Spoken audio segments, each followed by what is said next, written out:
Hey everyone, it's Mr. Hollywood, and today I will be doing the Spider-Man and Sony films ranked. And let's just say opinions have changed ever since I did it after Morbius came out.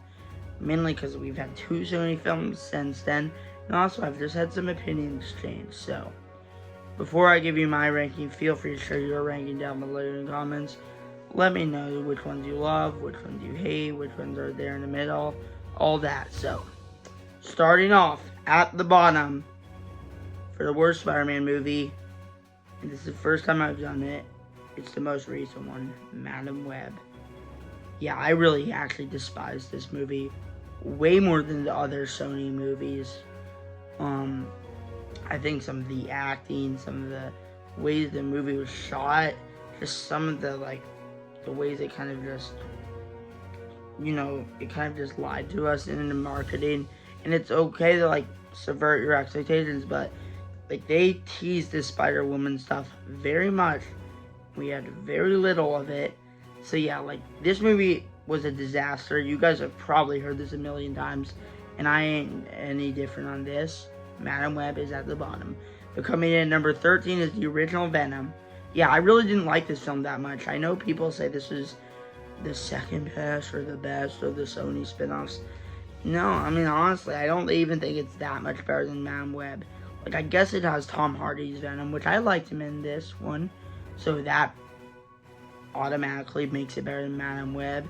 But yeah, there just isn't that much there in Venom, and I didn't like the villain that much either. Now, coming in at number 12 is Morbius.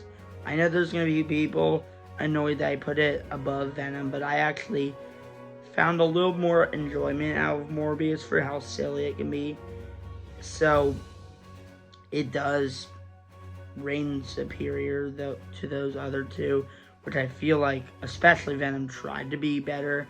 And yes, there's some stuff where this was not trying to be bad, and it just failed miserably, but you know what, there was some enjoyment with Morbius. Though, yeah, this is probably the last time Jared Leto's ever going to be a superhero movie, let's just say that. Now, coming in, number 11 is The Amazing Spider-Man. Easily my least favorite of the actual Spider-Man movies, but there is a lot of enjoyment in this. I mean, Andrew Garfield, I think, has done a great job with his Spider-Man character, and after seeing No Way Home, I appreciate it even more. And his dynamic with Emma Stone as Gwen Stacy was great. I think Lizard was a pretty good villain, and James Horner's score was really nice, though I don't think we needed to know about his parents. I feel like that could have been left unraveling. And I understand, they didn't want to be so similar to the first Spider-Man. But, you know what? There's going to be a movie where we're going to complain about the exact opposite, but it's yeah, I don't think we need to see the parent, but overall, The Amazing Spider-Man 1 is decent, just not awesome. Now, coming in at number 10 is Spider-Man 3, easily the weakest of the Tobey Maguire / Sam Raimi Spider-Man trilogy, but I do think there was a lot of great stuff in this. Notably, Sandman, I actually thought was a great villain, and a new Goblin, and, the themes of forgiveness, where they retconned him being the killer of Uncle Ben, which I've appreciated a little bit more over time. And how they matured, and Danny Elfman's score is always great. However, I just do not like Topher Grace's Venom at all. I think he's insufferable, so that holds the movie down. But overall, it was a pretty good finale to the Spider-Man trilogy, while being a little bit shaky.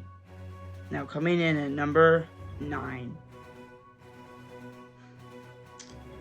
And, this is where it actually starts to be a big gap.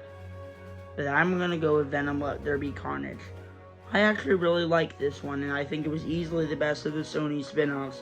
Now, I know that's not a high bar, but I'll give them this one. This one was actually pretty good. Obviously, Tom Hardy's Venom is great, and the introduction of Woody Harrelson as Carnage was good.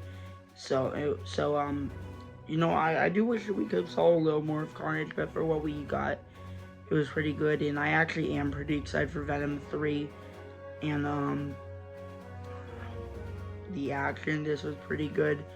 So if Spider-Man 3 was trying to go for like big heights and only got like a B, I think this is trying to be a B superhero movie, and I think it succeeded. So overall, Venom Let There Be Carnage is good, but it has its problems. Like, I think the movie should have been a little bit longer, and it did feel like an over convoluted mess. But overall, I liked Venom Let There Be Carnage. Now, coming in at number 7, or number 8, is The Amazing Spider-Man 2.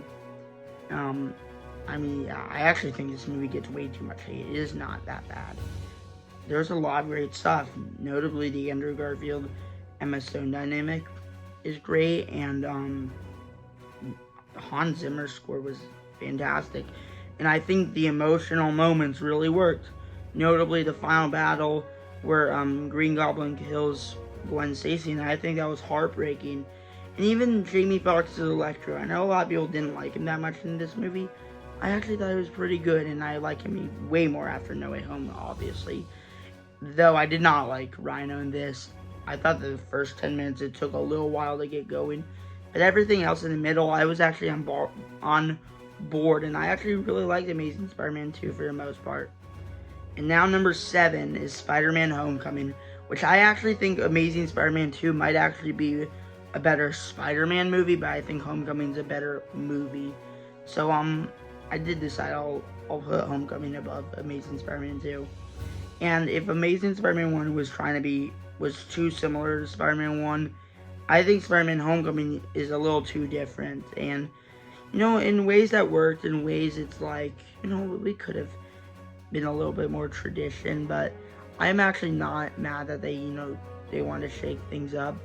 Though I do not think that how do I say this? I just don't like it how Tom Holland was not on his own. I honestly think in this movie he was a little bit in this one. Though I do like his dynamics with everyone around him and the introduction of Ned, and I think Michael Keaton's Vulture was very good in this. So overall, I like Homecoming. Oh yeah, also the final battle was a little bit mediocre. So overall, I like Homecoming, but I don't love it. But now the top 6 I think are all great movies. And coming in at number 6 is the original Spider-Man with Sam Raimi, where he revitalized superhero movies, along with the original X-Men and the original Blade. What can I say about this movie that hasn't already been said? This film was fantastic. It obviously gave us Tobey Maguire's Spider-Man. It gave us Danny Elfman's score for the first time. It gave us Willem Dafoe's Green Goblin. So, and I think it was obviously a great origin, and with the Uncle Ben stuff. And yeah, I think this movie is awesome.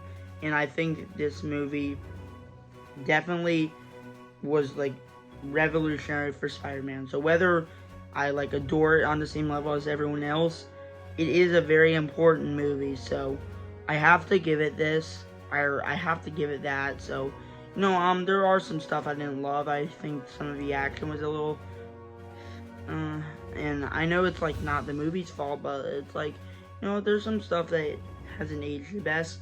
But overall, I do like the original Spider-Man, and I think it's a really great movie. Now, coming in at number 5, is the sequel to it, Spider-Man 2, which I know a lot of people are going to be annoyed that it's not higher, but, I don't love it on the same level as some of you guys. However, I still think it's a great movie. Obviously, it gave us Alfred Molina as Doc Ock. I think it shows Spider-Man, how it isn't always the most awesome thing being Spider-Man, and how it can be heartbreaking. Though I did not like it how Spider-Man stopped being Spider-Man because he was bummed out. And I understand the thematics on this. I just don't know if I bought into it, and I just didn't think it worked. Though the rest of the movie worked. The action was pretty good.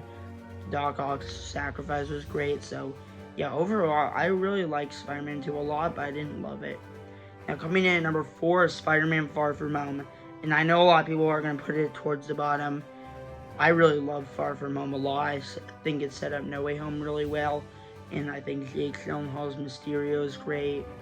and I like it how, you know, he got to be on his own a little bit, and you know, I think it was a good job of, you know, tying into events after Avengers Endgame and after a blip. So yeah, overall I liked Far From Home, though I don't think it was anywhere near at the par with the top three, and the top three was tough.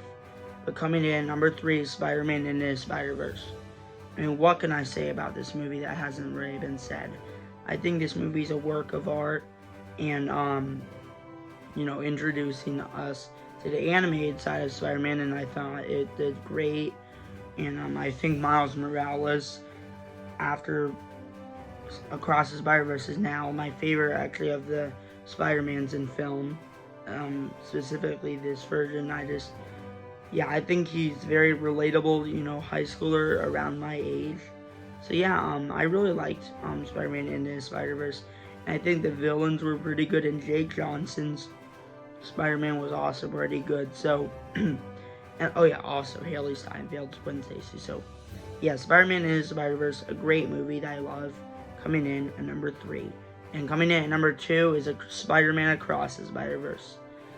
The movie that people won't be quiet about, and you know what? Yeah, I mean, how can I not love Across the Spider-Verse? It's a great movie. It furthers Miles' arc, it furthers Gwen's arc, it furthers Peter Parker's arc, and, you know, it shows his dynamic and kind of his fallout with his father, and, you know, I appreciate it. And Miles Morales, after thinking about it, might have gone through more more personal stuff than any other Spider-Man, and he's only 2 movies in, so kind of crazy that there's still an extra movie. But yeah, Across the Spider-Verse is a great movie, and the only reason it isn't number 1 is I just didn't like the cliffhanger at the end. I didn't like it how it just cut off in the middle. But other than that, Across the Spider-Verse is great, and it also gave us Miguel O'Hara, who I think is a great addition. So yeah, Spider-Man Across the Spider-Verse, great movie that I love, coming in at number 2. But still holding the throne at number 1 is Spider-Man No Way Home. This is probably always going to be my number 1 Spider-Man movie. I mean, just seeing all 3 Spider-Mans, giving Tom Holland a complete arc, and I really just hope they, you know, do what we want, what us fans want in the next film, where, you know, they show that, like, you know, everyone's forgotten about him. And there was a teaser trailer for this that I thought was awesome. So yeah, like No Way Home set up the future really well, but just on its own, I mean, you know, just seeing Spider-Man lose Aunt May, by the end basically lose everyone and make a big sacrifice, it was great. And Willem Dafoe's Green Goblin and seeing all the villains and the 3 Spider-Mans back worked well, not just, well, of course, for fan service, but they also fit into the narrative. And he also, like, the other 2 Spider-Mans brought him out of the ashes, so like they actually gave him a beautiful arc, while also closing out Toby and Andrew. And honestly, I kind of want this to be the last time we see Toby and Andrew, because I think their arcs ended perfectly. So overall, Spider-Man No Way Home is a great movie, my favorite Spider-Man movie, and just one of my favorite superhero movies of all time. So it is my favorite Spider-Man movie, and it is at number 1. Now, thanks for watching. Feel free to share what your Spider-Man ranking would be down below in the comments, and I cannot wait to do the top 10 worst superhero movies. That will be happening tomorrow. Now, thanks for watching, and peace out.